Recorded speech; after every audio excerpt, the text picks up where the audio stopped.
Mas Hanta terakhir, kalau nanti ada putaran kedua, nanti siapa yang paling diuntungkan, Mas?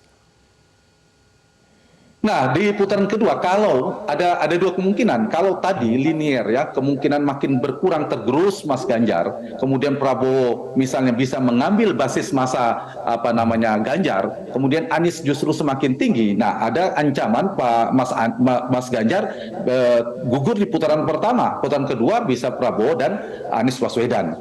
Tetapi kalau misalnya tidak terlalu banyak pergeserannya, potensi terbesarnya masuk putaran kedua adalah Prabowo dan Ganjar. Itu per hari ini ya. Tapi juga bisa Pak Prabowo yang tidak masuk. Misalnya Pak Prabowo tidak terlalu berhasil mendapatkan pemilih dari Ganjar, tetapi pemilihnya banyak yang kecewa bergeser ke Anies. Jadi dari data dari sekarang ini yang diuntungkan Anies Baswedan, ada potensi semakin terbuka untuk masuk putaran kedua, dan Prabowo Subianto, dan sedikit agak merugikan peta terakhir ini di Ganjar Pranowo. Berdasarkan peta ya, tergantung nanti Jabar itu pertarungan basis lama Prabowo dan sebagian basis baru yang sudah bergeser ke Anies. Dua ini nanti ada dua faktor. Di Jawa Tengah pertarungan dua kekuatan besar nanti, yang mana yang menang antara kekuatan mesin politik elektoralnya PDI Perjuangan. Kita tahu PDIP di sana pemenang pemilu 29-30%, Ganjar perolehan suaranya di Pilgub itu sekitar 58%, tapi jangan lupa Pak Jokowi di sana 77, sekian persen di Jawa Tengah. Jadi pertarungan antara kekuatan magnet personality dari Pak Jokowi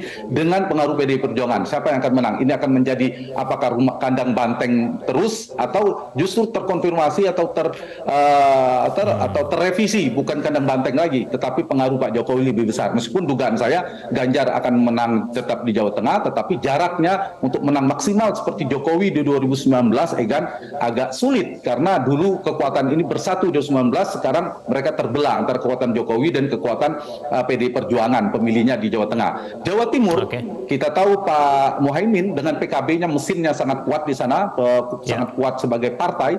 Kemudian ada PDI Perjuangan, Ganjar juga di wilayah Mataraman juga kuat. Kalau Muhaimin di Tapal Kuda bersama Prabowo dan Madura bisa bertarung. Kemudian jangan lupa, meskipun tidak ada NU-nya Prabowo dan Gibran, di sana ada Jokowi. Pengaruh Jokowi Jawa Timur 2 kali menang di Jawa Timur dengan perolehan di periode di 2014 sekitar 53%, kemudian 2019 itu kemenangannya 65 atau 66%. Itu artinya Jokowi juga punya jangkar politik di Jawa Timur. Jawa Timur akan menjadi pertarungan tiga-tiganya, punya mesin politik, punya jangkar politik antara pasangan Amin, pasangan Prabowo Gibran maupun pasangan Ganjar Mahfud. Jadi Jawa Timur kalau dilihat ada dua variabel tadi ya, tiga variabel basis NU, mesin politik, dan jangkar Jokowi. Jawa Tengah antara kandang banteng kekuatan PDI Perjuangan yang bertarung dan kekuatan Jokowi. Jawa Barat adalah antara basis masa Prabowo yang masih setia, dan sebagian juga besar juga sudah bergeser ke Anies Baswedan. Jadi kesimpulannya, di Jawa Barat pertarungan Anies dan Prabowo, di Jawa Tengah pertarungan Ganjar yang sangat sengit dengan